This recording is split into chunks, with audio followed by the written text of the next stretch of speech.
Mira, ponte aquí. Cuando te diga acción. Sí. Acción.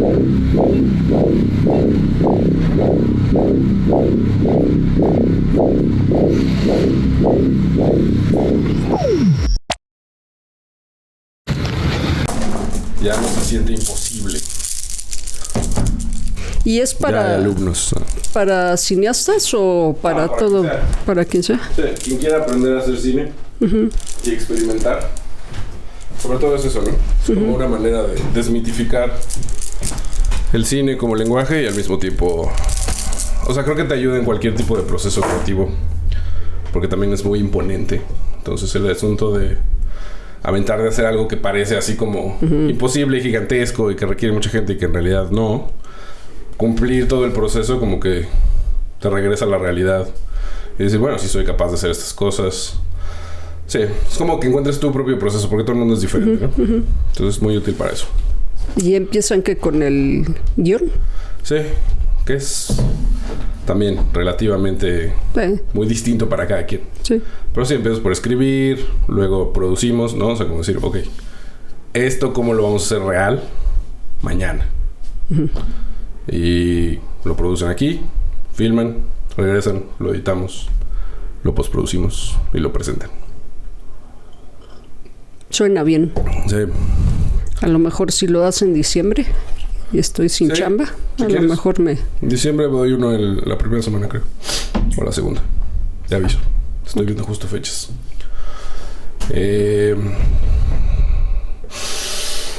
Respiremos, hacemos ejercicio de relajación.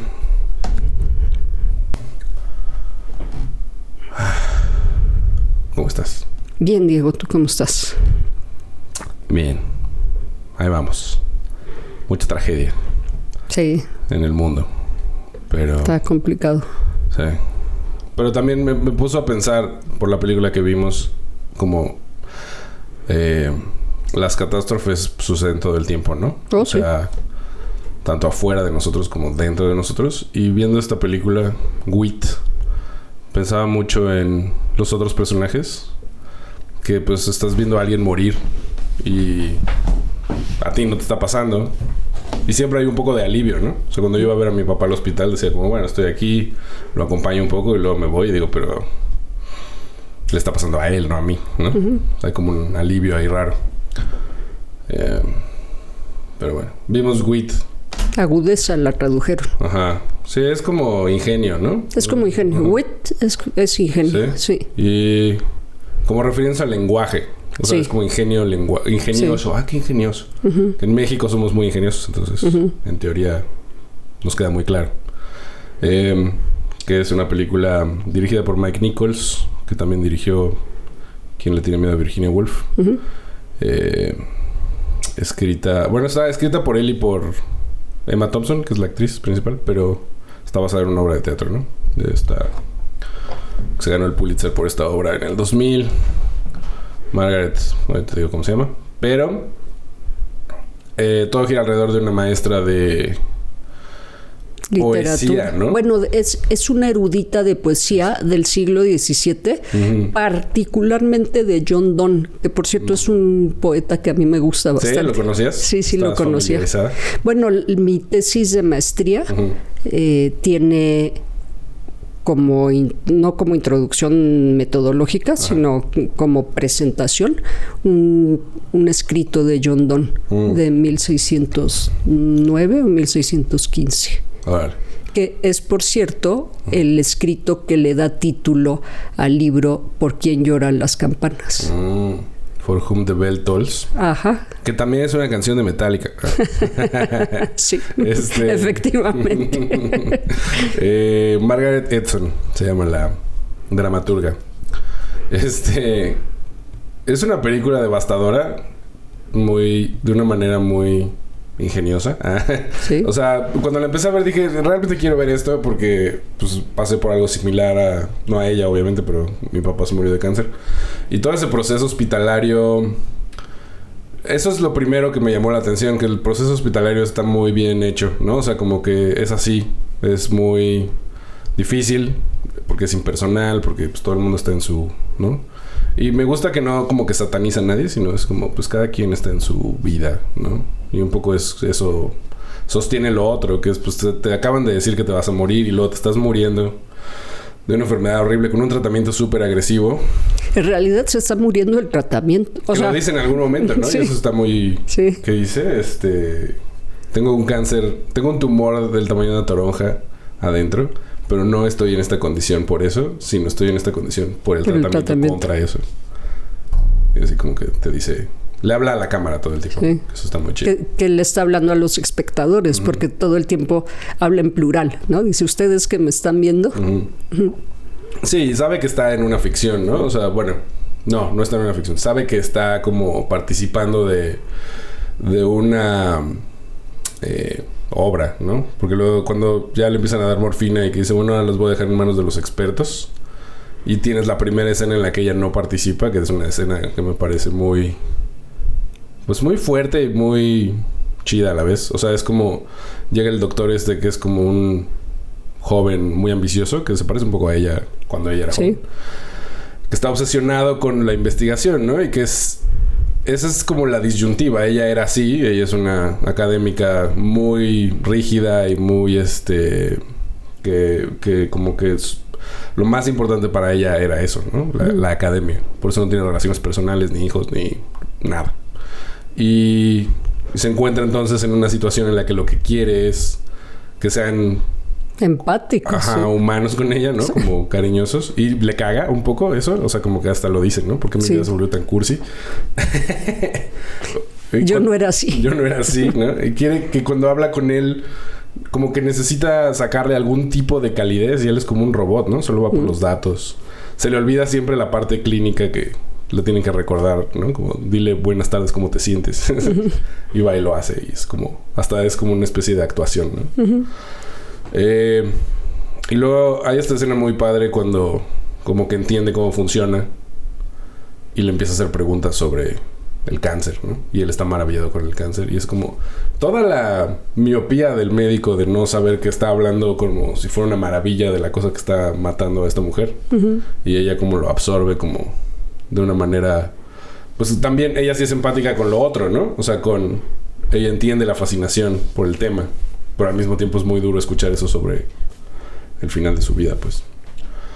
Es una película muy devastadora, pero también tiene sus momentos divertidos. Es muy divertido. No ligeros, pero sí divertidos. Bueno, tiene un humor muy negro. Sí. ¿No? Que estando en una situación así siento que es la única manera, ¿no? O sea, como medio de sobrevivir emocionalmente. Es que ahí está la disyuntiva de ella. O sea, es su manera de sobrevivir emocionalmente porque algo le pasó que está muy bloqueada emocionalmente. Parece venir de una familia poco nutricia, ¿no? Sí, el papá solo la pela cuando hablan del lenguaje, ¿no? Cuando está leyendo algo. Pero no parece estar ahí en otros momentos. Y de la mamá no sabemos o sea, pareciera que la madre no estuvo, ¿no? Que... Sí, no, la que es como su mamá es la profesora, ¿no? Su mentora. Pero la única escena que hay con el padre es con el padre. La madre no está por ningún sitio, como si no hubiera estado muerta, ¿no? Sí, me da la impresión por su personalidad y por lo del padre y por cómo está retratado, que es más como que no la respetaba tanto. O sea, como que no tenía mucho de qué hablar con ella. Es probable. ¿No? Como de, pues es mamá... Está en el mundo de las mamás, pero ella quería pues ganarse al papá, que aparentemente por también. Lo poco que vemos es como alguien muy culto y muy... Sí, también parece ser muy estricto, ¿no? Con eso. Entonces su manera de comunicarse y de no comunicar los afectos es la poesía, ¿no? Que además es una poesía paradójicamente que habla muchísimo de cosas muy existenciales, de la vida, de la muerte. Bueno, John Donne solo escribe de la vida y de la muerte, ¿no? Que está su escrito por quien doblan las campanas, que son como 4 párrafos, es como una cuartilla y media. Y lo que dice es, porque Hemingway solo toma el título para escribir este libro sobre la guerra, pero conocía seguramente el escrito de Donne, que dice no somos una isla, no somos un islote, somos parte de otra cosa más grande, porque aunque fuéramos una isla, bueno, lo estoy parafraseando, porque te digo que es muy largo, aunque fuéramos una isla, aunque fuéramos un continente, siempre va a haber algo afuera, ¿no? La isla tiene mar, tiene agua y tiene un continente afuera. Y esta mañana dice, oí tocar las campanas de la iglesia y me pregunté por quién tocan esas campanas. Están llamando a misa, están llamando a misa de difunto, tal vez hay un bautizo.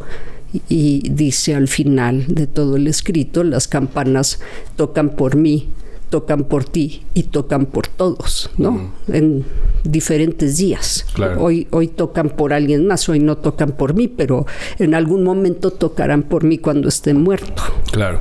Es entre que todos somos lo mismo y todos somos mortales. Y todos compartimos lo mismo, ¿no? Compartimos esto, nacer, que es de lo que habla este escrito. Sí. Compartimos nacer y compartimos morir. Y es todo el tiempo de lo que está hablando ella en la película, de la vida y de la muerte. Claro. Que no bueno, en algún momento lo explica el médico cuando está hablando con la enfermera sobre ella, ¿no? O sea, sobre el tipo de maestra que era y cómo la admiraban y todo esto. Y era como... Le está tratando de explicar como de qué se trata la literatura de este poeta, ¿no? Y que le dice como... No, es que luego es como... O sea, sí es paradójico y empiezas a ver que es todo un... Como rompecabezas de ideas. En vez de resolver el acertijo, te estás tan fascinado con las implicaciones del acertijo que te quedas ahí, ¿no? Y la enfermera dice, sí, pero ¿cómo lo solucionas? ¿Y cómo lo solucionas? Y no, pues, ya ni siquiera importa. Y es como la vida, ¿no? O sea, pues la vida se va enredando en sí misma. O sea, te van pasando tantas cosas que te conforman, que cada día o sea, cambias y cambias y cambias y al mismo tiempo eres el mismo. Y esa es la paradoja, ¿no? Como puedes pasar 40, 50, 60 años de muchos sucesos muy determinantes en tu vida que cambian por completo cómo percibes la vida, y quién eres y con quién compartes tu tiempo y todas esas cosas. Pero sigue siendo básicamente la misma persona, ¿no? Sí, hay una parte que Gregory Bateson llamaba inmanente, ¿no? Porque dice no es permanente. O sea, no eres el mismo de hace un segundo. ¿No? Pero hay una parte de la personalidad, hay una parte del ser que permanece a lo largo de la vida. Ciertas características que si bien se van moldeando, pero son las características por las que dices, era Diego. Sí. ¿No? Ese fue Diego. Esa frase es de Diego. Es extraño, ¿no? Sí. Porque pasa cuando ves a alguien, dejas de ver a alguien 10, 15 años y lo vuelves a ver y físicamente es diferente. O sea, todo es diferente. Incluso hasta puede hablar diferente o lo que sea, porque, no sé, cambió. Porque se fue a vivir a otro lado. Sí, o porque convive con gente muy distinta, ¿no? O sea, puede ser un número de razones, pero es más como que... Pero ahí sigue, ¿no? O sea, hay algo ahí que es muy indescriptible, porque no podrías como decir es esto. Es como la suma de cosas, ¿no? Y que también tiene mucho que ver con tu experiencia, o sea, como absorbiste algo, tienes un recuerdo, que tampoco es pues una prueba así fehaciente, ¿no? Es como un aroma, así como algo medio etéreo. Y luego cuando lo ves o lo experimentas, sí, ya estás ahí, ¿no? Inmediatamente. Y pues sí, supongo que por eso es o sea, por eso escogieron a ese poeta y por eso escogieron a... O sea, por eso está basada la obra alrededor de todo esto, ¿no? Pero es muy curioso cómo la trama en realidad no tiene una estructura como en la que te tenga que mantener. O sea, ya sabes en qué va a acabar, ¿no? Sí, sí, ya sabes. Se va a morir. Y la vamos a ver morir. Y no va a ser chido, ¿no? O sea, no va a ser así como... Pues morirse de cáncer es algo muy poco agradable y muy doloroso y muy lleno de todas las cosas que la humanidad esconde. Pero sí es un viaje muy emocionante como conocerla, porque la empezamos a conocer poco a poco, ¿no? O sea, sabemos quién es a través de los recuerdos que tiene de su vida que se acaba de terminar, ¿no? En el momento su vida académica. Sí, su vida, que es toda su vida. Es toda su vida, su vida académica es toda su vida. La película inicia con ella hablando con su mentora y la mentora regañándola porque no entendió lo que tenía que leer sobre la muerte. Que nunca lo entendió en realidad. Y no, nunca lo entendió. Eso es justo lo que, ¿no? Digo, empieza con el doctor diciéndole tienes cáncer. Ah, bueno, sí. sí. Después va con... Pero la parte personal inicia con ella. Su primer flashback es ese, ¿no? Cuando con la mentora. Que le dice, no, o sea, no es el trabajo, no es la literatura, es la vida. Ve y vive tu vida, ¿no? Sal a divertirte. Ajá. Y luego pasaron 20 años. Pero ahí ya hay una paradoja, porque le dice sal a divertirte y al mismo tiempo le dice ve a la biblioteca, métete a la biblioteca y vuelve a leer. Vuelve a escribir, entiende esto. Es un trabajo, ¿no? Que tiene que volver a entregar. De John Donne, por cierto. Donne. Y esta relación que tiene con esa maestra termina siendo lo más similar a una familia que tiene, ¿no? Sí. O sea, es la única que la va a ver por una coincidencia, o sea, porque la fue a visitar y no estaba y le dijeron, está en el hospital. Y llega así cuando ya está a punto de morirse y le lee un cuento para niños, que es una escena también devastadora como toda la película. Y no contaba con llorar en la mañana del sábado. Yo tampoco. Se está poniendo muy rudo. Sí. Desde el principio, además, o sea, como hay muchos momentos, ¿no? Muy conmovedores. Pero sobre todo porque creo que es muy... Y por eso se llama así. Muy como consciente de sí misma, ¿no? O sea, la película. Como de... Sí, los gringos le llaman self-aware. Como... Conciencia. Sí, conciencia plena. Como autoconciencia. O autoconciencia, pero plena. ¿No? De eso hemos hecho también un trabajo en psicología. Claro. De este proceso de pues estar enfermo, ¿no? De algo incurable. Ahora, por ejemplo, si tú estás dándole terapia a una persona que va a pasar por algo así, supongamos que eres la terapeuta de este personaje, le dirías que quizás no sería tan buena, o sea, no le puedes decir qué hacer, pero como presentarle la opción de no meterse quimioterapia. O sea, como de solo vivir su vida. Más que presentarle yo la idea, la mandaría de regreso con el oncólogo a que le diga qué otras opciones hay. Porque la conversación que ellos tienen es una conversación en la que el oncólogo ya decidió que le va a dar el tratamiento a sabiendas que no se va a curar, ¿no? Y ella lo sabe. Y ella lo sabe y lo acepta. Al final, cuando la enfermera, cuando Susie le dice, te tengo que decir algo, ella le dice, no, yo ya sabía. Y entonces Susie se asombra y le dice, te dijeron que te ibas a morir de todos modos. Y ella dice, me lo dijeron entre líneas, ¿no? El doctor me lo dijo entre líneas. Sí, porque le dice algo, es de las primeras frases, ¿no? Que es Christopher Lloyd, el médico. Le dice... Doctor Kusensky. Kelensky. Tiene 2 Ks, pero no me acuerdo en dónde. Pero sí. Le dice... Esto es muy importante, ¿no? O sea, es muy importante que te tomes toda la dosis. Sí. Cada vez. Sobre todo por la investigación. Sí. Eso es lo que le dice. Sí, sí. Que es así como de, ok, o sea, yo valgo madre, ¿no? O sea, lo que quieres es como ver si sobrevivo a esto porque te va a dar información que requieres. Y como ella es investigadora, pues también lo entiende a la perfección, ¿no? Y tienen un lenguaje tan propio entre ellos dos, tan lleno de ingenio y de como palabras académicas en ambos campos, ¿no? O sea, la medicina y la literatura, que es muy... Es muy elegante y como muy... incisivo, ¿no? Sí, o sea, justo ahí ella con él con ella. Es muy artero. Es un lenguaje muy artero. Sí. Y bueno, claro, después de todos modos lo dice ella, ¿no? Está hablando como consigo misma, cuando tiene ya la gorrita. Y le dice, debí de preguntarle más cosas. Sí. Kelekian se llama el doctor. El personaje de... Me gusta que ella se mueve entre varios estados anímicos en los que de pronto es como... Bueno, es una mujer muy importante, es una eminencia, ¿no? En su campo. Entonces, cuando está en eso es tal cual una eminencia. Con todo y bata del hospital. Del hospital y pelona cuando está como alucinando que tiene una clase. Y luego... Más que alucinando, lo está recreando, ¿no? Sí, esa clase que dio probablemente muchas veces, la está recreando. Está viviendo ese momento de nuevo. Porque debe estar aburridísima ahí todo el día, ¿no? También. Entre los dolores y que estás sola 24 horas al día. Picándose los ojos. Sin poder dormir. Precelulares. Pero tiene el lenguaje corporal de varias edades, ¿no?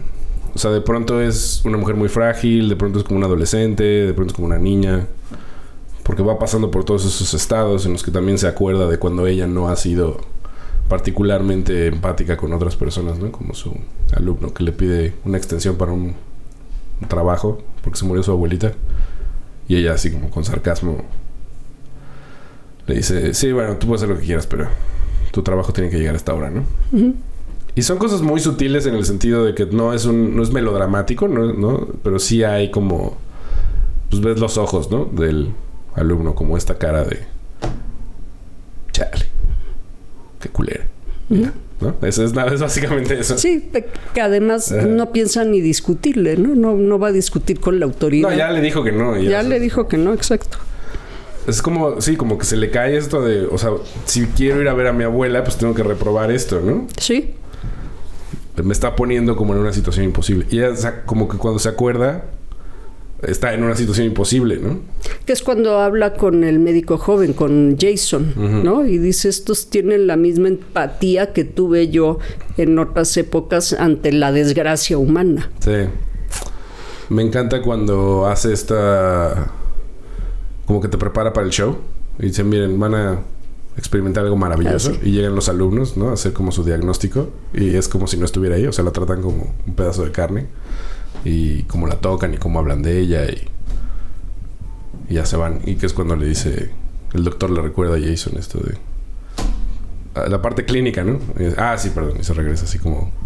De malas, ¿no? Como, esto es súper inútil. Sí, ¿cómo se siente hoy? Excelente, ok. Y se va. Es como, órale.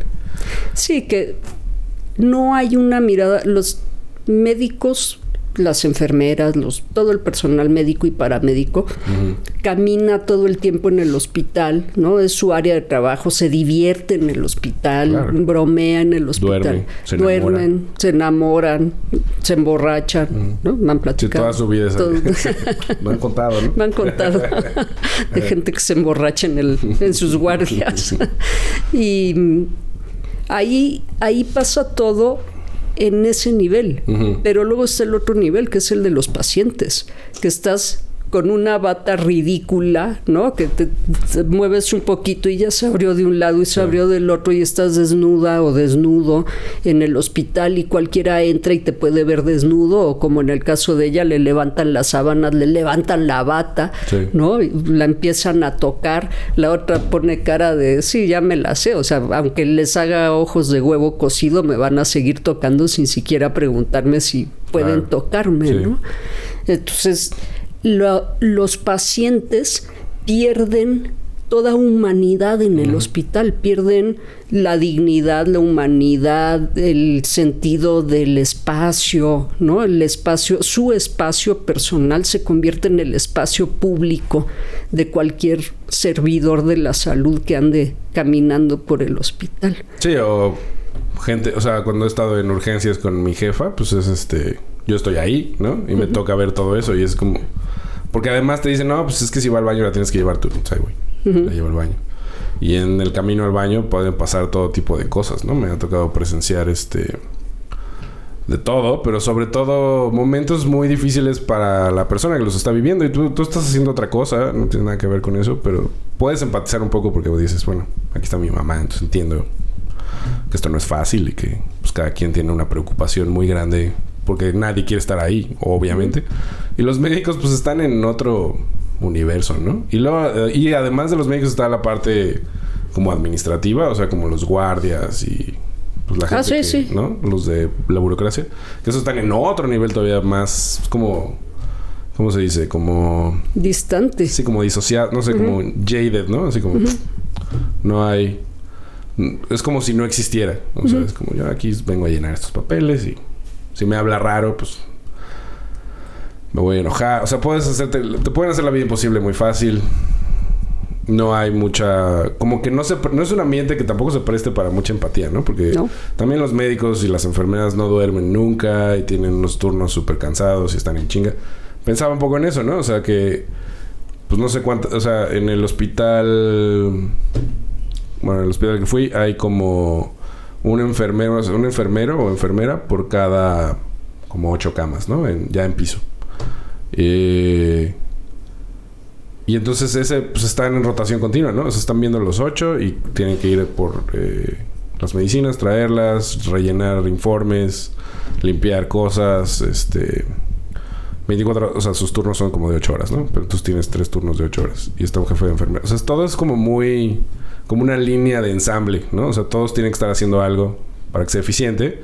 Entonces, si se detienen en una cama a platicar con esta persona y se retrasan porque la persona tiene muchas dudas o no, pues no hay manera de que siga funcionando. O sea, de pronto este trato como... No necesariamente hostil, pero como frío, se vuelve, entre comillas, necesario, ¿no? Y todo el mundo está pasando por cosas distintas. Los familiares de todo el mundo vienen en estados de ánimo distintos. Nunca muy buenos, obviamente. Entonces, es como un sistema difícil de mantener así como psicológicamente estable, ¿no? Supongo que porque está muy... ¿cómo decir? Como no tiene los suficientes recursos. Uh-huh. No hay suficientes médicos, no hay suficiente dinero, no hay suficiente... Nunca, ¿no? O sea, siempre no se dan abasto. Digo, hablando... Mi experiencia es en un hospital público de la Ciudad de México, ¿no? No es... En los privados a lo mejor es diferente, pero... Ha cambiado. Ha cambiado porque también era un poco así. ¿Sí? Ahora ya es más como un resort. Sí. No tanto, pero al menos el personal de enfermería se ha vuelto amable. En los privados. En los privados. Okay. ¿No? Sí. Pero también estar en los privados es así prohibitivamente caro, ¿no? Sí. O sea, no es no es para gente normal. Una entrada a un hospital privado no baja de 30,000 pesos, ¿no? Por un par de días por un procedimiento quirúrgico. Sí, ¿no? Mi tío tenía seguro y le quitaron la vesícula o algo así. Estuvo en una cirugía, estuvo 2 semanas. Y el deducible era de 200,000 pesos, ¿no? Y era como, ¿what? Wow. Sí. Deducible muy alto. ¿Qué? Sí. Y decía, bueno. Pero aquí, que pues digo, ese es otro tema que no se toca tanto, porque en el sistema hospitalario gringo no es nada es gratis, ¿no? O sea, todo es privado. Todo. Sí. Y cada trabajador tiene que pagar por su Medicare. Que en estos casos, cuando son tratamientos experimentales, los pagan las universidades. Ya está subvencionado. Bueno, además está completamente pagado, ¿no? O sea, está subvencionado por quien paga la investigación, que a veces son las universidades, a veces es el gobierno, a veces son los laboratorios. Claro. ¿No? Depende de quién esté interesado en eso. Y bueno, también ella trabaja en una universidad, ¿no? Entonces, sí, que gana y tiene un doctorado. Entonces, probablemente... Sí, ella tiene una plaza, ¿no? Ella tiene una plaza, pero además los profesores universitarios en el primer mundo ganan... Sí, lo que deben ganar, ¿no? Sí. Están educando a la gente. Sí. Y es un hospital pues bastante decente, sofisticado, ¿no? Sí, porque yo creo que es un hospital universitario. Es uno de estos hospitales con muchos recursos para la investigación. Como el del Dr. House. Sí. No hablemos del Dr. House, porque todavía no empezamos a hablar del encarnizamiento médico. Pero se habla de eso aquí en esta película, ¿no? Un poco. Todo el tiempo, ¿no? Sí, porque el investigador, pues es como... Sí, no, ella le importa un cacahuete. Bueno, las últimas escenas o la última escena que ella ya se murió. Sí. Y la quiere reanimar, ¿no? Y entra la enfermera y le dice, tiene orden de no reanimación.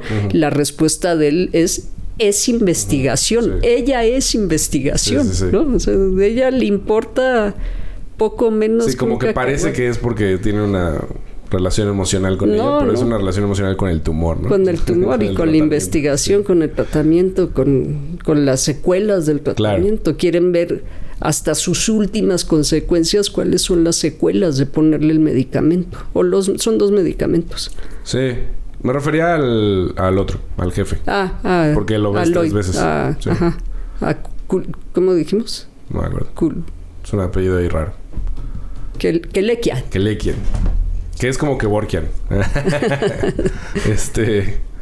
Pero... No, porque eso también está muy bien en la película, en el sentido de que es muy claro, con cosas muy sutiles, de las relaciones de poder que hay entre los distintos puestos, ¿no? Y ella lo dice justo en esa escena de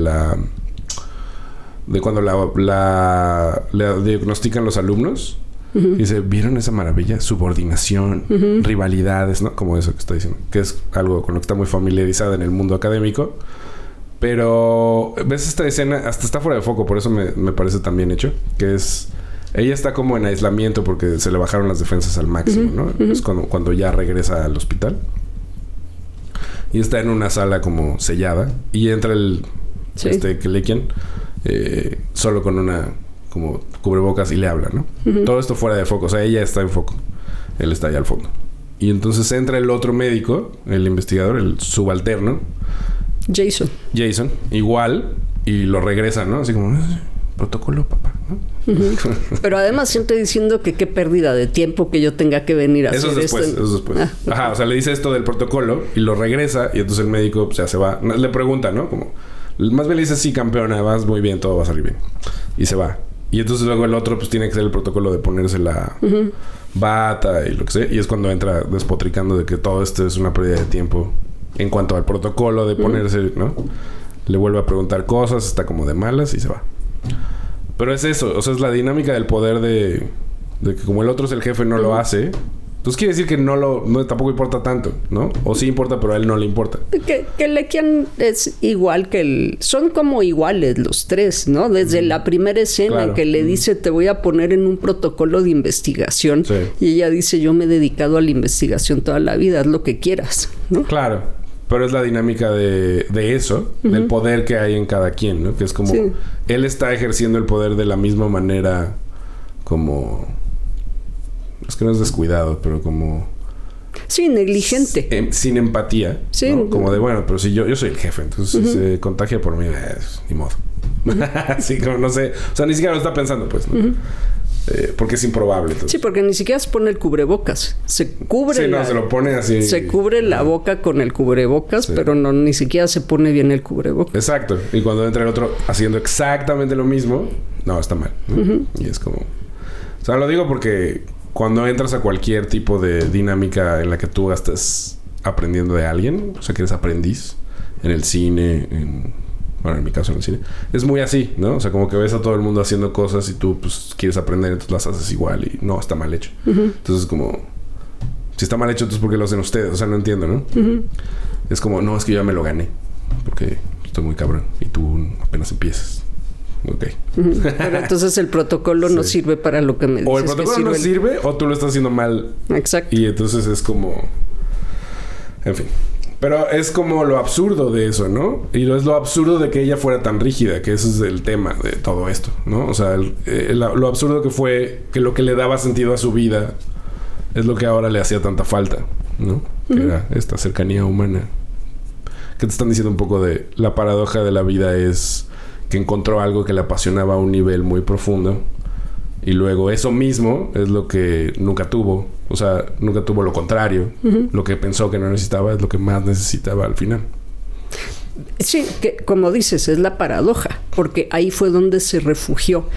Yo te decía al inicio, algo muy grave le pasó a ella, que está muy desconectada y que su manera de conectarse, no desde lo afectivo, sino desde lo intelectual, es esta erudición por la poesía de John Donne. Lo social no. Sí, le causa mucho estrés, ¿no? En algún momento dice que se asusta y que se hace bolita. Y dije, esa es como una representación de su vida. O sea, eso es lo que hizo toda su vida. Se hizo bolita en una cosa y ahí se quedó. Y se tapó debajo de las cobijas. Sí. Y eso es todo otro asunto, ¿no? O sea, como que creo que Tú me dirás con más claridad, pero todos hacemos eso de alguna manera, ¿no? Te sumerges en el trabajo, en las relaciones. Sí, en el alcohol, las sustancias. Sí, las adicciones son eso, ¿no? Son eso, hacerte bolita y esconderte del mundo y desconectarte del afecto con los otros. Sí, alguien decía que lo que necesitamos solo son 3 cosas. Tú me lo dijiste también de maneras similares, pero es como necesitas que te dé el sol, convivir con gente y... Comer. O sea, sí, comer y darte... No, pero como las cosas que disfrutas, es como... Tener algo que te guste. O sea, conocer el mundo, ¿no? El exterior. Comulgar con otros seres humanos y encontrar algo que te guste, exacto. Sí. Una actividad que te apasione, ¿no? O que te estimule. Pero que también tenga como alguna posibilidad de crecer, pues. O sea... Porque te puede estimular la cocaína. Pero, no, definitivamente te estimula, pero... Sí, pero no te da, por ejemplo, reconocimiento. ¿No? Entre otros adictos. Sí. Oye, güey, se mete todo. Así está bien loco. Es metodista. Sí. Unas rayas así gigantes. Es que sí hay como una cuestión... Lo social está muy pegado a esas cosas, ¿no? O sea, como la validación. El entretejido de la red social. Claro. ¿No? Que se vuelve la misma... Ese mismo tejido es como la red que te atrapa, ¿no? O sea, es como un... En el tejido social es la que te rescata y en las drogas es lo que te mantiene ahí. Sí, que en el caso de las enfermedades... Bueno, otro John, pero John Roland, siglo XX, que tiene un libro sobre enfermedad y discapacidad.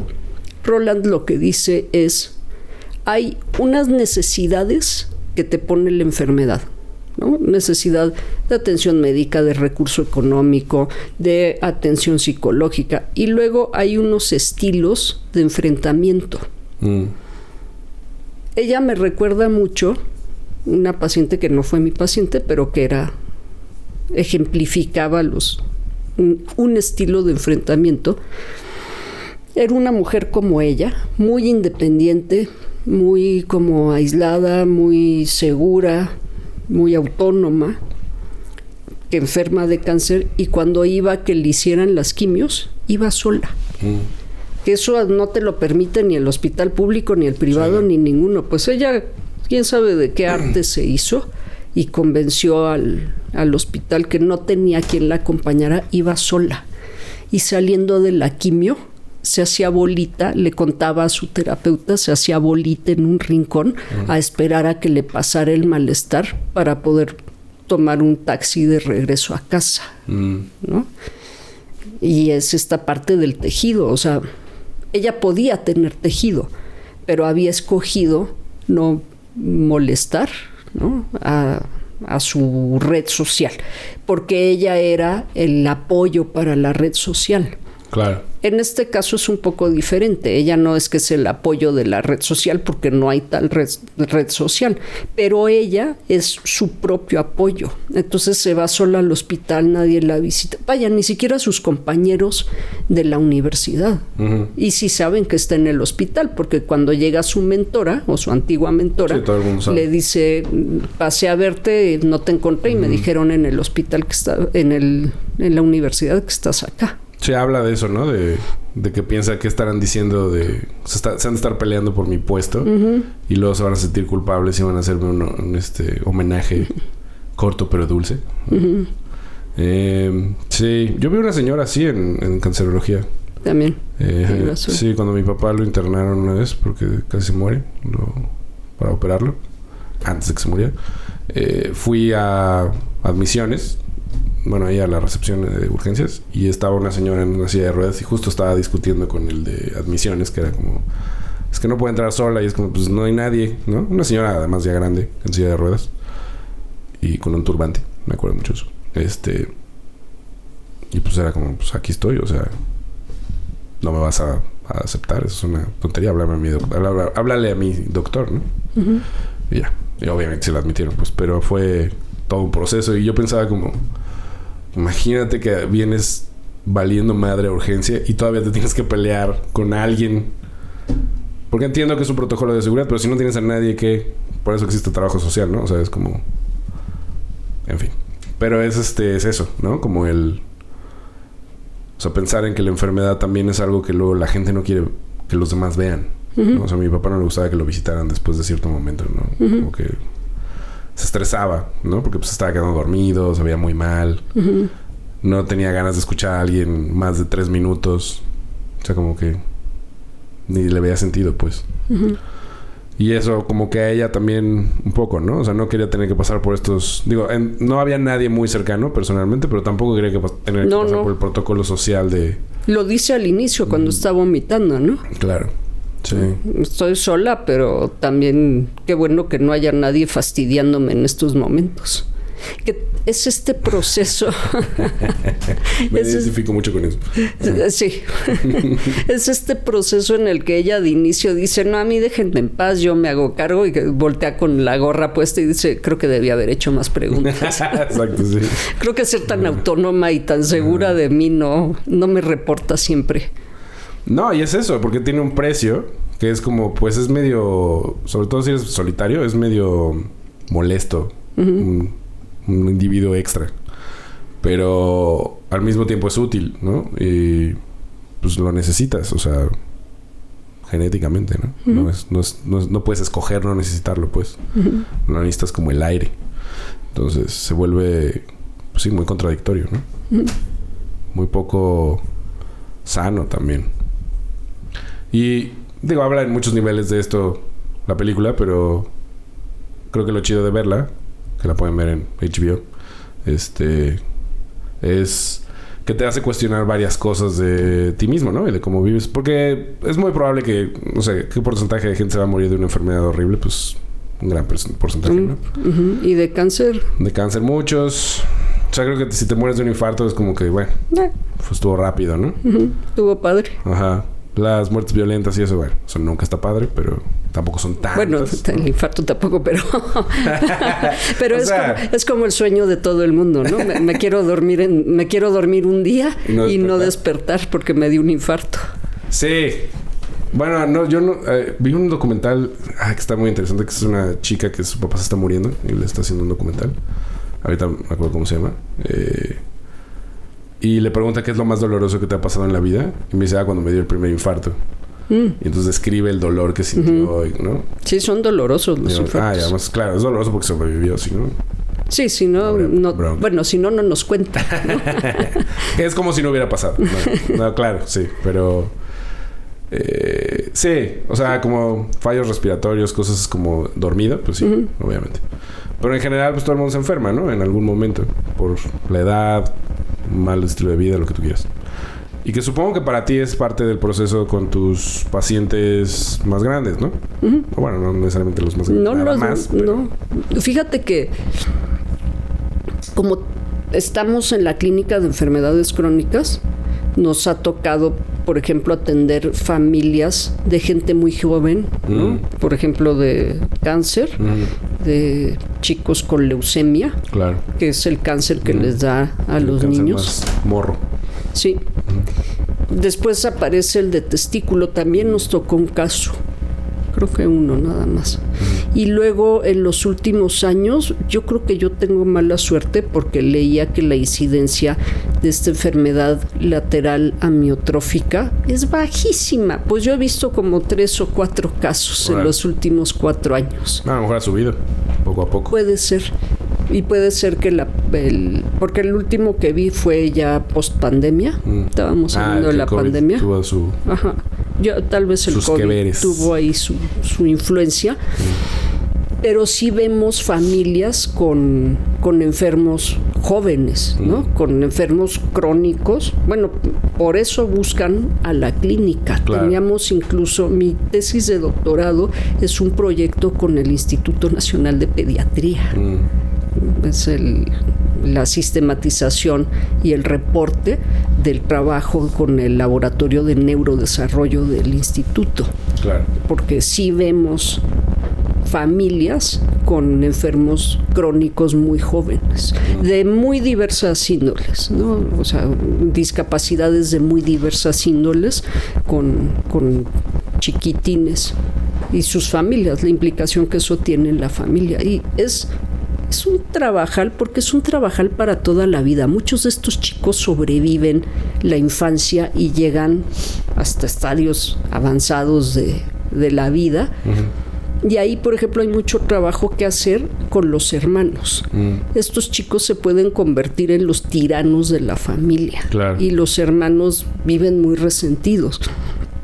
Y al mismo tiempo la familia ya les va diciendo por ahí en el camino que pues como yo soy más grande voy a morir antes, entonces te va a tocar ocuparte de tu hermana o de tu hermano, así es que quiérelo y llévala bien con él, pero el otro es un abusivo, ¿no? Que pues tiene todos los privilegios porque está enfermo. Claro, se vuelve como como una especie de rey cruel, porque además pues hay mucho resentimiento, ¿no? De que sus hermanos pueden hacer todo lo que él no puede. Es que hay resentimiento de ambos lados, ¿no? Los otros sí pueden hacer, entonces estos chicos enfermos pues agarran de lo que tienen, que es que les permitan toda clase de lujos, claro, la dentro de su ajena, dentro de su condición, y los otros viven todos resentidos porque este no lava trastes, no tiene que recoger, no tiene que salir, no tiene que hablarle bien a su mamá. Exactamente, si le habla mal a la mamá se le perdona. Claro. A mí me avientan la chancla, pero a le dicen mijito, mi rey. Tranquilo, papito, sí, claro. Lindo, hermoso que tienes. Entre comillas, el privilegio de la enfermedad. Muy entre comillas. Sí, muy, muy, muy entre comillas. Pero es muy torcido, ¿no? Porque también los padres se ponen muy raros, o sea, no saben qué hacer. No saben qué hacer. No le pueden hablar, o sea, como que se sienten muy culpables y le tienen que poner límites, ¿no?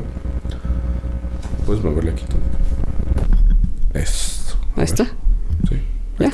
Okay. Y sí, pues sí, me imagino que es como un asunto muy delicado. Sí. Sí, trabajamos muchísimo con las familias. Claro.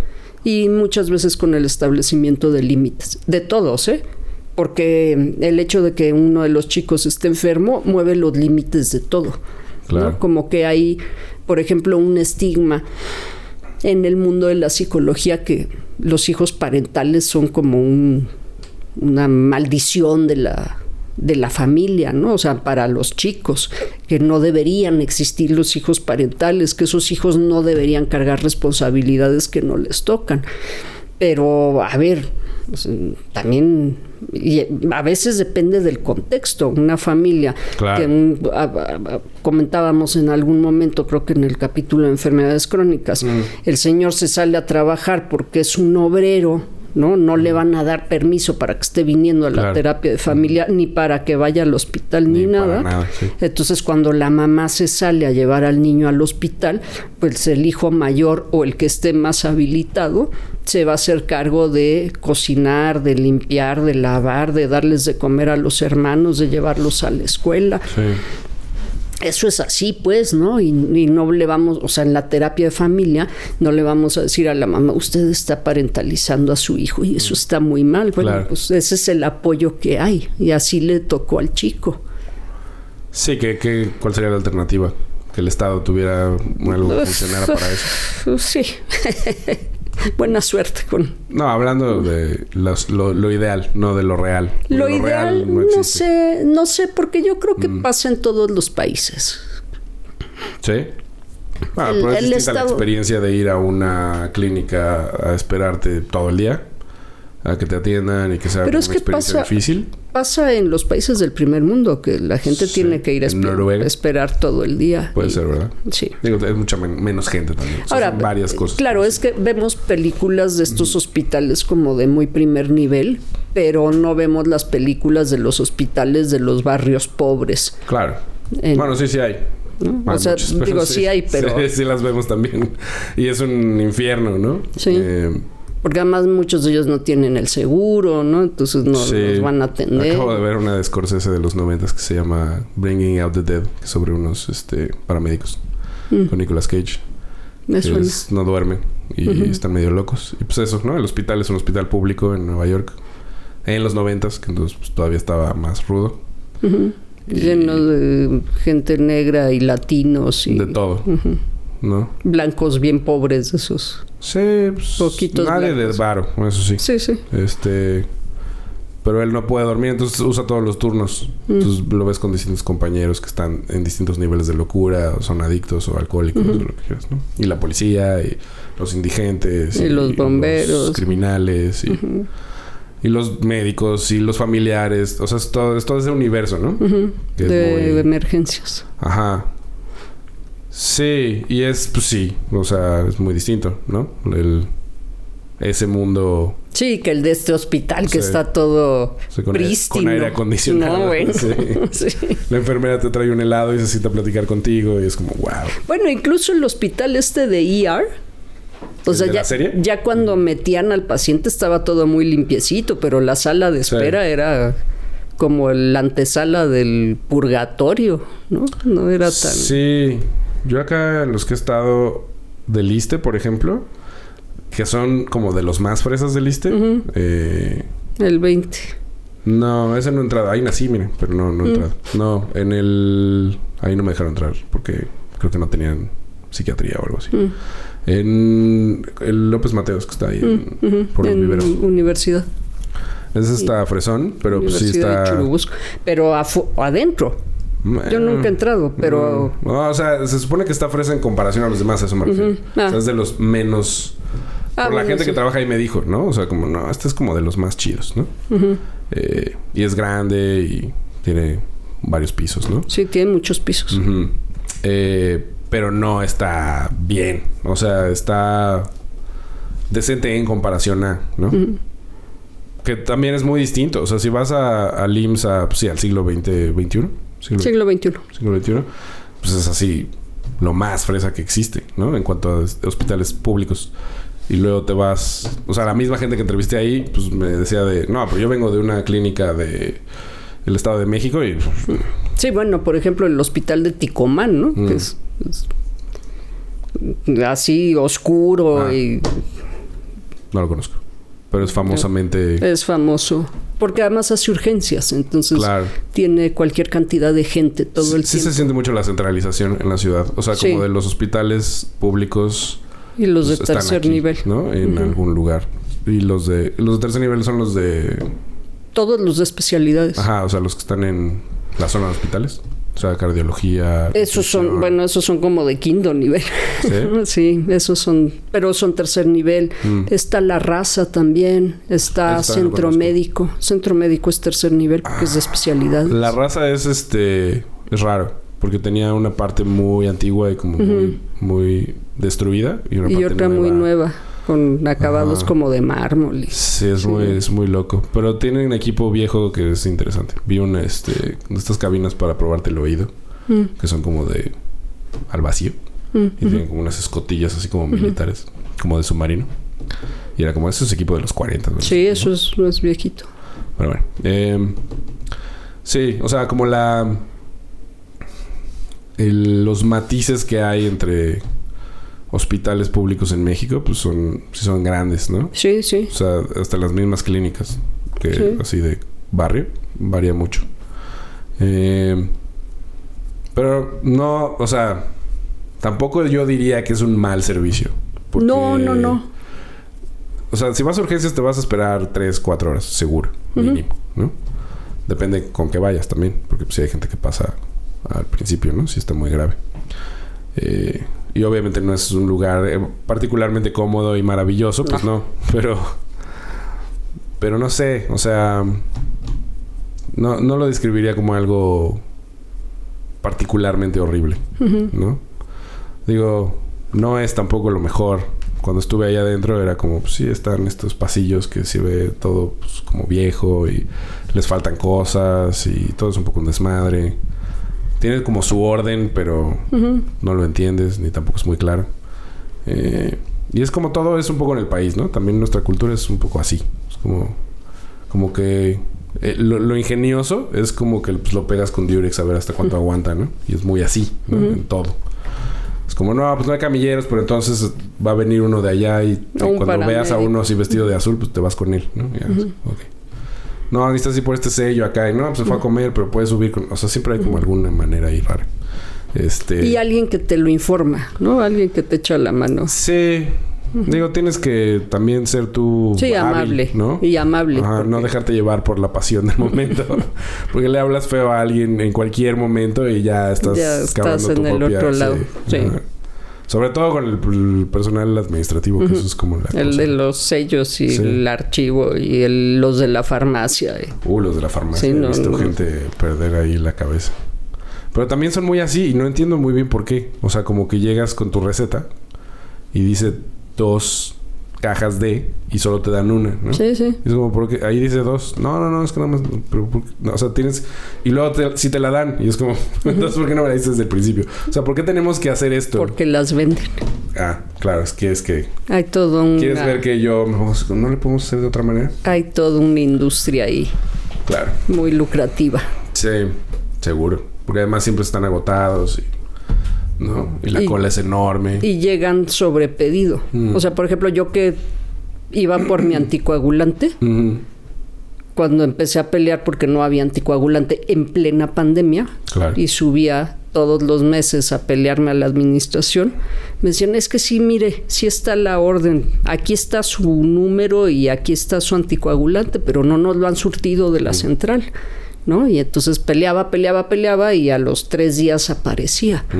Pero es un anticoagulante que cuesta 2,000 pesos. Claro. Y que entonces, los psiquiátricos, el anticoagulante de 2,000 pesos, todo eso desaparece. Sí, siempre está... Y si vas por 2 cajas, no hay, ¿no? Pero después yo me he enterado que lo puedes comprar a muy buen precio en la puerta de atrás. Claro. O en la Lagu. No sé en dónde sea, pero sí. Tienen como una clientela. Sí, seguramente. O sea, lo que entiendo es que tienen como una clientela. ¿Y qué pasa con...? Digo, eso ya es otro tema que podemos discutir después, pero... O sea, ¿qué pasa con las drogas fuertes? Debe haber un mercado para eso, ¿no? Para el fentanil. Sí, eso pero sí, no lo sé. Que debe ser un negocio más oscuro todavía. Sí, pero ese creo que está más en manos de la anestesiología. Sí. Pero bueno, claro, pasa por la farmacia. Eso pasa por la farmacia. No veo a los anestesiólogos vendiendo fentanilo. ¿Quién sabe? Te podré contar historias. Ok. Pero sí, o sea, es como... Donde sea que haya algo que se le pueda sacar provecho, pues siempre hay alguien que... Bueno, y no sé si solo el fentanilo, pero sí con las drogas de anestesia hay... Sí. El fentanilo digo porque es como... Sí, lo que está de moda. Lo de hoy. ¿No? Pero hay muchas drogas de anestesia todos los opiáceos, que sí son de abuso entre gente que sabe cómo usarlas, ¿no? Sí, que debe haber un crew así, un sector del... ¿Qué? ¿Cómo llaman? La gente que trabaja en hospitales que pues, son fans, ¿no? Me acuerdo que conocí alguna vez, hace muchos años, a un estudiante de neurocirugía. Bueno, no era estudiante, ya era neurocirujano, pero era joven. Y era medio rockstar, ¿no? O sea, era como un neurocirujano chido. Y era súper atascado. Iba a rapes, ¿no? Y MDMA y LSD. Y yo decía, pero pues, tú sabes cómo funciona el cableado, ¿no? Y es como, sí, pues por eso. Ok, está bien. Bueno, tal vez ya no sabía tan bien. Tal vez ya se había quemado los sesos. Pero además tienen como una vida corta, ¿no? Sí. O sea, como a los 40 y cacho empiezan a ya no poder... Sí. No ser tan buenos, pues, en lo manual. Por eso tienen a sus ayudantes. Claro. Pero son las cabezas de los equipos, son los cerebros de los equipos. Eventualmente habrá robots. Sí. Pues ya estaban desarrollando.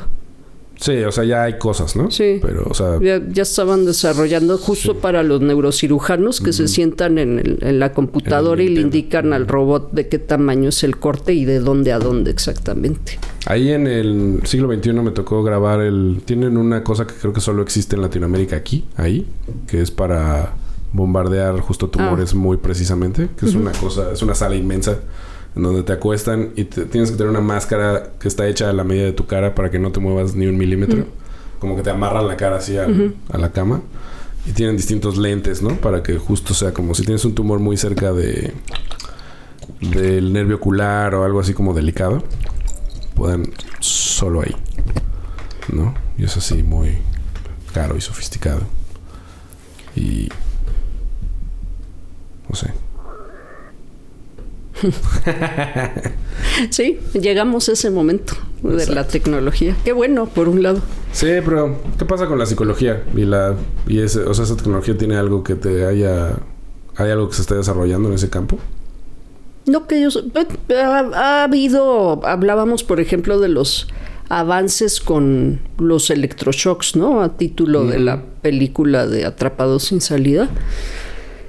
Y sí hay algunos, bueno, de entrada las neurociencias que se han podido, o sea, el campo de la neurociencia se ha desarrollado gracias a la tecnología, a que podemos ahora mirar cosas que antes no podíamos mirar. Claro. Y sí se han desarrollado algunas tecnologías para poder entrar al cerebro. Por ejemplo, hay cirugías, hay neurocirugías de gente que no la duermen.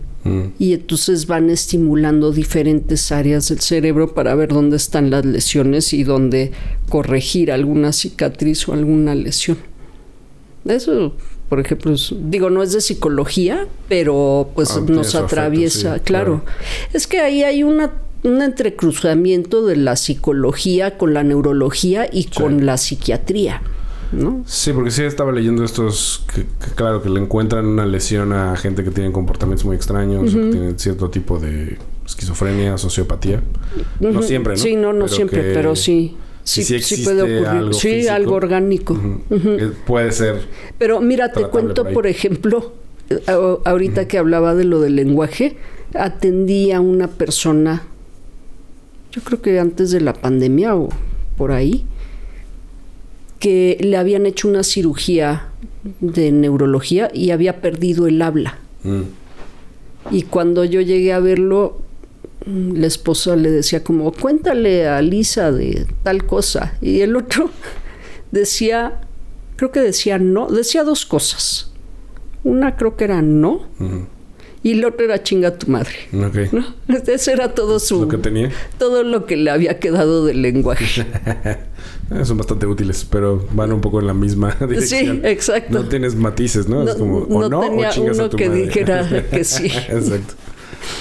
Y entonces, cuando yo llegué, el hombre estaba sentado así, en un sillón, mirando a la nada de sus pies, ¿no? Y la esposa hablaba y hablaba y hablaba y hablaba, y yo lo miraba y pensaba, híjole, qué gacho perder el habla y no tener posibilidad ni siquiera de voltear y decirle a la otra, cállate, ¿no? Sí. O sácame esta de aquí, que haces en mi cuarto. Claro. Entonces yo lo miraba y así estaba perdido. Hasta que le dije a ella, ¿me das un momento? ¿No? Por favor. Entonces él seguía perdido así y yo me asomé a mirarlo y le dije, así es que estás atrapado con tus pensamientos, pero sin poderlos decir. Mira, así abrió los ojos y se me quedó viendo con cara de, ¿ya te diste cuenta? Le dije, tienes pensamientos, pero no tienes palabras, ¿cierto? Y entonces, bueno, pues así asintió y empecé a entablar un diálogo con él. Y fue un proceso súper lindo porque además se supone que no solo había perdido el habla, sino la capacidad de leer. Y la segunda sesión que llegué a la casa tenía unas tarjetas con letras. Y pues la segunda sesión como que se alegró de que regresé. Venía la terapia del lenguaje, la terapeuta del lenguaje, me habían contado, y cuando le decía, esta letra, chinga tu madre, y esta letra, chinga tu madre, y esta letra, chinga tu madre, ¿no? Sí le contestaba. Y entonces cuando llegué a la segunda o tercera sesión, le dije, ¿sabes cómo me llamo? ¿No? Y entonces le dije, me llamo Lisa. Y le puse las letras y le dije, ¿lo puedes escribir? Y agarró la L, agarró la I, agarró la S y agarró la A. Dije, entonces sí puede leer, ¿no? Y a partir de ahí fue que empezamos a trabajar. La pobre terapeuta del lenguaje se quedó sin chamba porque empezó a hacer primero sílabas y luego las fue pegando. Eventualmente empezó a hablar. Y empezó a hablar, empezamos a platicar, a dialogar en inglés, que es un idioma relativamente más sencillo que el castellano, ¿no? Y él hablaba un inglés muy bueno. Entonces empezamos a platicar. Como al mes, el hombre estaba hablando. ¿En inglés? En inglés. Creo que también en español. Ya, pero ya estaba como... Pero estaba hablando, estaba regresando. Pero sobre todo había establecido contacto, ¿no? Él no tenía ningún interés en hablar con nadie porque nadie lo escuchaba. Claro. Todo era, haz esto, haz lo otro, te va a meter a bañar el enfermero, te van a cambiar el pañal, hoy te toca comer no sé qué cosa, ¿no? Entonces el hombre había perdido humanidad. Nadie le preguntaba ni cómo estaba, ni qué quería, ni cómo qué estás pensando, sí, cómo te sientes, ¿no? Eso lo había perdido. Síntoma social, ¿no? Sí, de que nadie realmente escucha. Sí, y entonces lo tenía programado el neurólogo para una segunda cirugía. Que aquí había todo un tema también con el seguro médico, ¿no? El pago. Entonces el médico le quería hacer un segundo procedimiento, pero era más como estético. No era un procedimiento funcional. Y cuando llegó a verlo y lo encontró hablando, le dijo a la esposa como, ¿y qué le pasó? ¿No? Y entonces ya le contó, pues la terapeuta esa chiflada se puso a platicar con él y se echan unas platicadas larguísimas, ¿no? Y ahí el paciente fue mejorando. O sea, esa es, por ejemplo, mi experiencia, ¿no? Claro. Del entrecruzamiento entre lo orgánico y lo social, que es la reconexión, en estos casos de lo neurológico, reconectar a la persona con el tejido social. Sí, porque también el cerebro, que decías la otra vez, pues tiene mucha plasticidad y es como a partir de la necesidad, ¿no? O sea, se adapta a lo que es. Y si en su vida cotidiana pues, no tiene la necesidad de hablar porque nadie lo pela, pues no lo va a desarrollar. Era nunca. Como, se quedó como el sillón, ¿no? Entonces lo trataban como el sillón. Y un día llegué y le dije, no me parece correcto tratarte como el sillón. ¿Qué es lo que hace, por ejemplo, Susie en la película? ¿No? Le dice, habla con ella, pero habla de verdad con ella. Es la única. Es la única que habla con Beering. Sí, que esta vez una conexión. Sí. Sí, la trata como... es la que protege su dignidad, ¿no? Sí. Hasta el mero final, hasta que se muere. Sí. La protege ya muerta. El cual también vamos a pensar en eso, ¿no? O sea, en el trabajo de los profesionales de la salud que sí están, pues sí establecen vínculos con sus pacientes, ¿no? Sí, hay algo muy, muy simbólico. Ella le está cambiando la solución y le está diciendo, cuando le va a poner la morfina, le está diciendo, te voy a poner algo para que descanses. Y la profesora le dice un soporífero o un somnífero. Un soporífero, le dice. Y el otro le dice, mira, yo no sé qué sea eso, pero te voy a echar a dormir. Ajá, ¿no? Pero te va a dar mucho sueño. Te va a dar mucho sueño. Y entonces ella se empieza a reír. Y es como una cosa muy ambivalente, porque se está riendo de su ignorancia, pero la otra como que se saca de onda un momento y luego se lo toma bien y dice, ajá, te estás riendo de lo bruta que soy, ¿no? Y aquí hay nuevamente una paradoja. Esta mujer, que es la menos escolarizada de todos, es la que puede tener mayor contacto humano con ella. Sí. Sí, en realidad se está riendo también porque es la palabra con la que empezó a establecer el vínculo con las palabras. Con su papá, ¿no? Que es cuando te cuenta por qué ama las palabras. Sí, porque le dice que palabra, ¿no? Es la primera palabra rara que aprende. Pero creo que también en la primera escena con ¿cómo quedamos que se llama el doctor? Kelekian. Sí. No, estaba pensando en Kukele, que es un químico. Coquelequian. También hablan de algún soporífero, ¿no? En algún momento mencionan algún soporífero. ¿Con lo de la anestesia? O sea, cuando creo que sí. Le dice que le ponga morfina. Pero al inicio. Puede ser. No, lo que le dice es insidioso. Le dice, tienes un cáncer insidioso. Sí. Y que ella le dice, insidioso quiere decir traicionero, ¿no? Y entonces el otro le dice como, bueno, ya terminaste de educarme Webster, ¿no? Sí. Ya el Oxford o el Webster Dictionary, ¿no? Claro, porque en la medicina significa otra cosa, ¿no? Sí, que en la medicina, cáncer, pues. En la medicina tienen todas estas cosas como entre muy simbólicas y muy trágicas, como, o sea, pensando en la tragedia griega, ¿no? Claro. Muchos de los términos son como de la tragedia griega. Entonces sí, o sea, es insidioso, pues porque es sumamente agresivo. Es ¿no? bien traicionero. Es la manera elegante de decirle tienes un cáncer súper agresivo. Además el cáncer es traicionero, o sea, son células que se están volviendo en tu contra. Esa es la naturaleza misma de la enfermedad, es insidiosa, ¿no? Es como se supone que esas células podrían ser buena onda. Fíjate que hay una teoría que me explicó alguna vez un oncólogo, que el cáncer es un proceso de envejecimiento. O sea, las células se vuelven locas porque se... Es como demencia celular. Bueno, ándale, por decirlo de alguna manera, ¿no? En el envejecimiento se desorganiza el crecimiento celular. Ahí como lo describe el ¿cómo se llama? Jason, es que son implacables, ¿no? O sea, como que nunca se detienen. Y pues tendría sentido como, se les olvidó que se tienen que detener. Y entonces pues ya se van, como una célula ya así chocha. ¿A dónde vas, tío? No, que voy para allá. Pero ya no te toca. No. Sí, llévenme a mi casa. Sí, exacto. Llévenme a mi casa.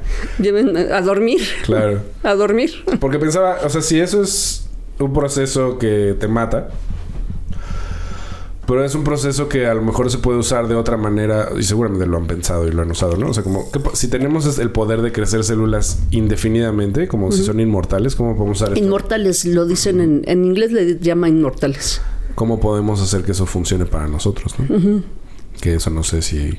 Porque ya es que están desarrollando esas drogas anti-envejecimiento. Sí, y bueno, también... O sea, lo que entiendo de este oncólogo y de la explicación que me daba es... En realidad el cáncer es un proceso de envejecimiento y todos tenemos que morir de algo. Claro. No podemos ser inmortales. Sí. Entonces tu propio cuerpo, cuando decide que ya terminaste de estar. Vámonos, paps.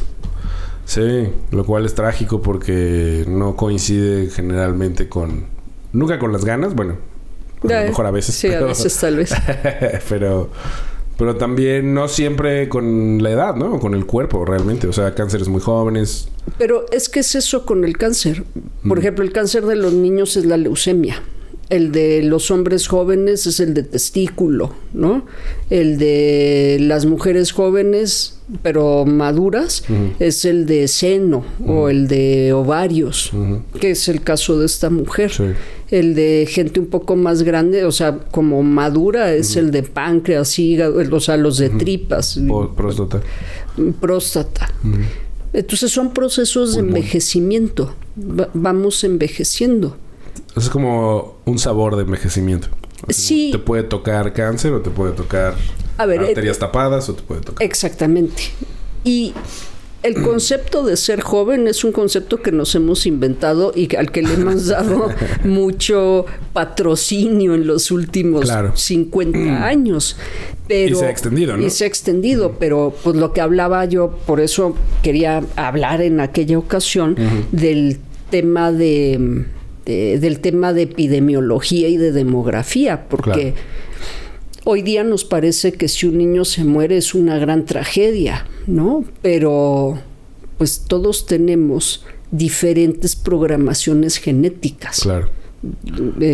Te pongo como ejemplo, yo debí haber muerto hace 30 años de un problema genético que tengo con la sangre, pero como hay anticoagulantes, entonces he sobrevivido 30 años a una condición cuya característica es expresarse en los primeros 20.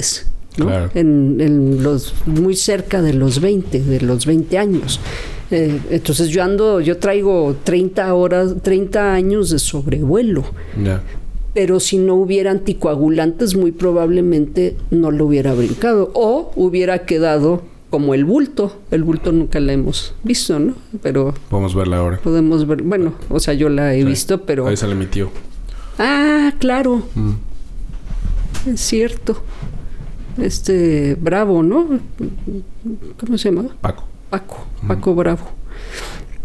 Bueno. Así es que la idea de que tenemos que morir a los 95 años, pues es una idea que nos hemos ido formando los seres humanos, pero claro, había, de manera natural, había mortalidad infantil, sí, ¿no? O sea, los nacidos que morían por complicaciones del parto, después los de enfermedades perinatales, los de enfermedades de vías aéreas, de diarreas. Sí, y es muy regional también, ¿no? O sea, como hay zonas en el mundo o lugares en los que la gente vive mucho más porque tienen vidas muy relajadas o ambientes muy sanos, ¿no? Como estos señores y señoras japoneses que viven más de 100 años en la montaña. Es como, sí. Pero es eso. Aire puro, comida sana, bajo estrés. La condición que yo tengo es una condición adquirida a lo largo de la evolución. Para que la gente que había migrado de las zonas a nivel del mar hacia la montaña pudieran sobrevivir. Su sangre cambió. Claro. ¿No? Y ahora es una enfermedad, pero en realidad fue una adaptación genética para poder sobrevivir a la montaña. Mira, o sea que en la montaña te hubiera ido mejor. Sí. En la montaña soy muy feliz. Es que las ciudades son absurdas. Digo, me gustan porque nací en una y crecí en una y soy una rata, pero son absurdas, ¿no? O sea, son como...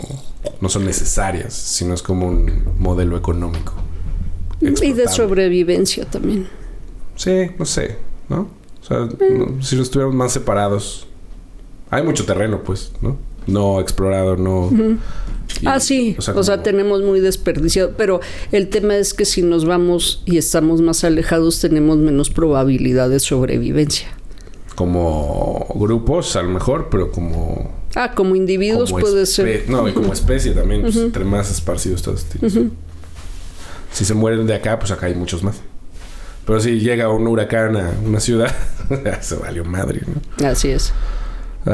Muy bien. Muy bien, Diego. Muy interesante, como siempre. Se nos quedó lo de encarnizamiento médico pendiente. ¿Qué es encarnizamiento médico? Es cuando a los pacientes les hacen procedimientos para que sobrevivan. Cuando ya la calidad de vida es muy pobre. Sí, que lo vuelve carne. O sea, como lo que le explica la enfermera, ¿no? Te van a mantener viva hasta lo más que puedan porque es un número y porque te quieren investigar, ¿no? Por eso decide que no la resuciten.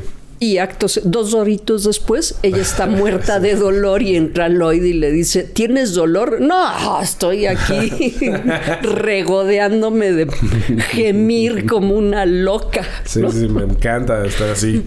Así, gimiendo como una loca. Agarrando el colchón con las uñas. Claro, que la enfermera está como proponiéndole que le dé un drip para que pueda estar consciente. Y el doctor dice, no, la dormimos, no nos importa que esté consciente. Exacto. Nos importa que sobreviva. Ajá. ¿No? Y así va a sobrevivir quizás más, ¿no? Pues bueno. Entonces se nos queda pendiente lo del encarnizamiento médico. Órale, pues. Hasta luego. Bye. Muy bien, very good.